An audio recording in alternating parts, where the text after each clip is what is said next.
Hello and welcome. My name is Rachel Ruttan. I'm an assistant professor of organizational behavior and human resource management here at the University of Toronto.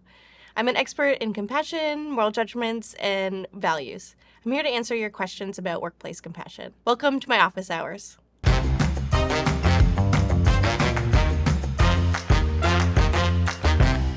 What exactly does it mean to be compassionate? Compassion is that warm, tender-hearted feeling that we get when we witness another person's suffering or distress. It really motivates the tendency to help. So if I see that my colleague at work seems to be experiencing grief or some other kind of suffering, I'd be more inclined to help them out with their work. Compassion can be differentiated from a very related emotion known as empathy, which I think is one that we maybe talk about a little bit more in popular culture. And empathy is more about emotion sharing. So it's the idea that I'm going to connect with you by feeling those same emotions. So if you're experiencing grief, I'm going to actively try to imagine what that's like. And emotion can be more taxing, not surprisingly, than compassion because empathy actively involves feeling the same feelings as that other person. Whereas compassion is just, it's creating space for them, it's acknowledging that they're going through a hard time and feeling for them, but not necessarily mimicking those same emotions. Look, I get that my colleague is going through some things, but how much slack can I actually be expected to give them before my work suffers? This is a great question, and the tension between helping others and protecting our own interests can feel fraught at times, but I really don't think these things are mutually exclusive. One way to navigate this tension between feeling like you're overextended and helping others is just to have difficult conversations. We're really great at avoiding difficult conversations because we don't want to have them.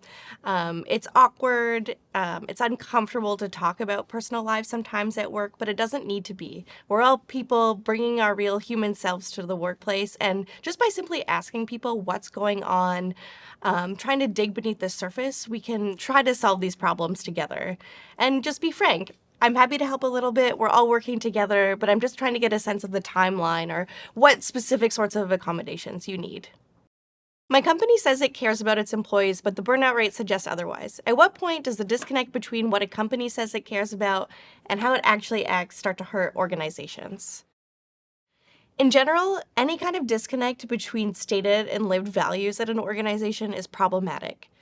We have conducted research on this in the context of Glassdoor reviews of employers, as well in experimental settings, and consistently find that perceiving a gap between a stated and a lived value is problematic. Why is this? It's because people in general are hypersensitive to perceptions of hypocrisy and inauthenticity. And if you're not acting in line with what you're saying, people are going to pick up on it and penalize the organization. And here's a big mistake that I see a lot of organizations make in stating their values is just to think about what sounds socially desirable. What are popular values? And of course, it sounds great to say that we care about employees, but instead of making these top-down assumptions, I think values are better constructed from the bottom up. And by that, I mean actually ask employees, what is it like to work here?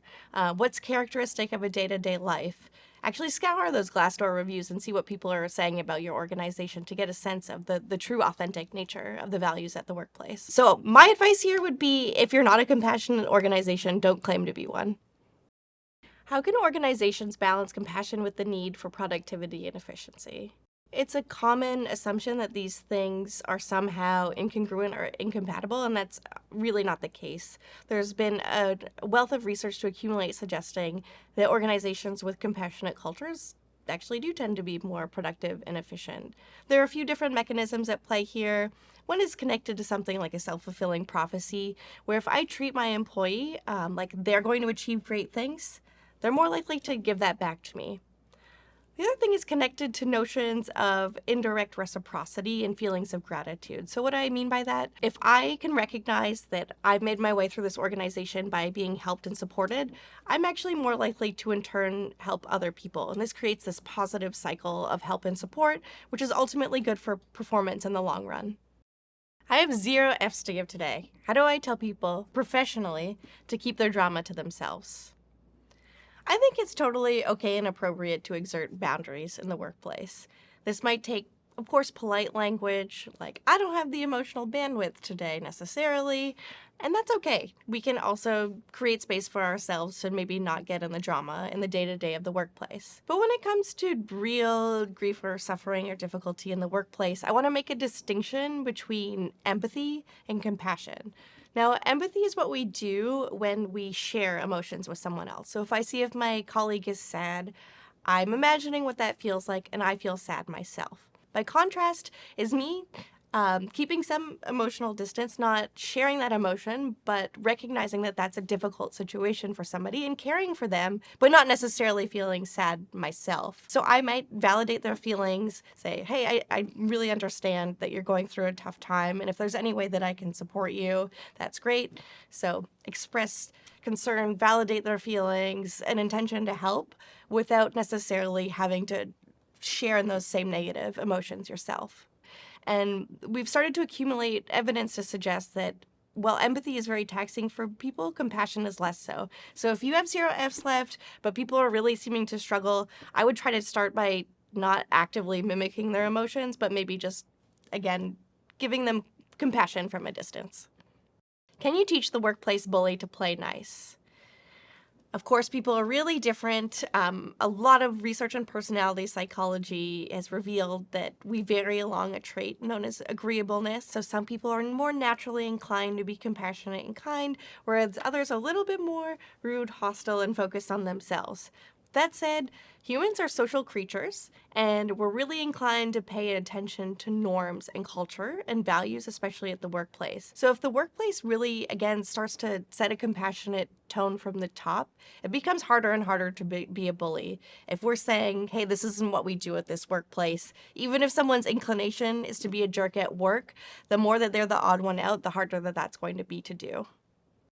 Is technology making us less compassionate? I think this is a complicated question and a double-edged sword. On the one hand, a lot of research has accumulated to suggest that the more distant we are physically from other people, the more anonymous we are, the worse we get. This increases political polarization, this increases nasty online behaviors. It makes it easier to say the cruel things that we might think inside, but usually social norms prevent us from saying. On the other hand, technology makes it easier to connect with people who aren't right in front of us, so we can find support groups and communities for situations that we're facing, even if someone isn't right with us. It also means that we connect with people across the globe and people that we might not get to see every day. So I think it's not technology per se that makes us more or less compassionate, but how we're using it. And so if we can foster technology in a way that increases support, it increases communities, that's great. But if it's being used to increase trolling behavior, obviously that's not ideal. Look, when something goes wrong, I don't want to point fingers. But for real though, it wasn't my fault and I'm tired of taking the blame. How do I politely throw someone under the bus? Pointing the finger and bus throwing is never fun, and it never actually looks great on us when we have to do it. So first of all, I want to just say that this is more of a structural problem, and it's good to create organizational environments where there's accountability and transparency so that we don't have to do this. The other thing is to create a culture of learning instead of focusing on failure as failure. Think about failure as an opportunity to learn. This shifts the focus away from finding a scapegoat or an individual actor to blame and asks instead questions like, okay, this went wrong. What specifically could we do next time to make sure that this didn't happen? Of course, there are still situations where we find ourselves in this position. There are still cultures that are very scapegoat-oriented and blame-oriented. And here's where I think it's okay to assert yourself. Don't apologize out of politeness. Don't say you did something wrong when you didn't. And be clear and be like, this was my role in the project. I delivered it on time. And I hope we can move forward and learn from this experience and try to make sure you don't take ownership, but also shift the perspective away from blame finding. True or false? Nice people get treated worse in the workplace. False.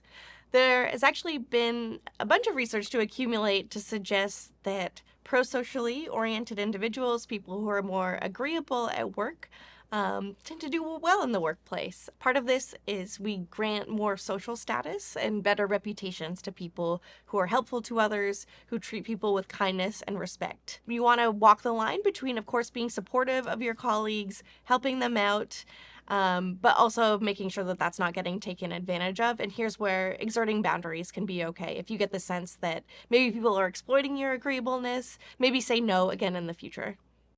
Sigh. Can I teach my boss to care? This is a tricky one, especially when we're dealing with a power hierarchy. You can't make your boss care, but there are a few things to be aware of. One, in our research on empathy gaps, we found that as people have overcome a challenging situation, they tend to lose emotional access to that. So that means if your boss has gone through the same challenging socialization period that you're going through right now, they probably don't actually have access to those emotions anymore, and they're just wondering, like, why are you having a hard time with it? So here it's okay to maybe try to explicitly evoke that connection, remind them that one time they were in your shoes, and try to get those memories more fresh for them. The second thing, I think even the least cooperative or compassionate boss can be swayed under the guise of advice giving. So people love being asked for their advice. It makes them feel competent. It makes them feel respected. That positive feeling really can puff anybody up. So here you might ask them, say, hey, you seem great at managing your time. These are all the various things I'm dealing with. I have this deadline, I have that deadline, I have this going on. How might you deal with my situation? So you've done a couple things here. One is you're asking them to step into your shoes, take your perspective, really see what's going on with you. Which, again, is kind of forcing this perspective taking that they might not be naturally inclined to do. And two, they might actually, in the course of giving advice, be more compassionate and realize that maybe you are dealing with a lot. And through this lens of advice giving, this flattering lens that people like, you might actually get them to care. Well, that's all the time we have for today. If you want to read more about workplace relationships and HR best practices, click the link below to the Rotman Insights Hub. Thank you for stopping by.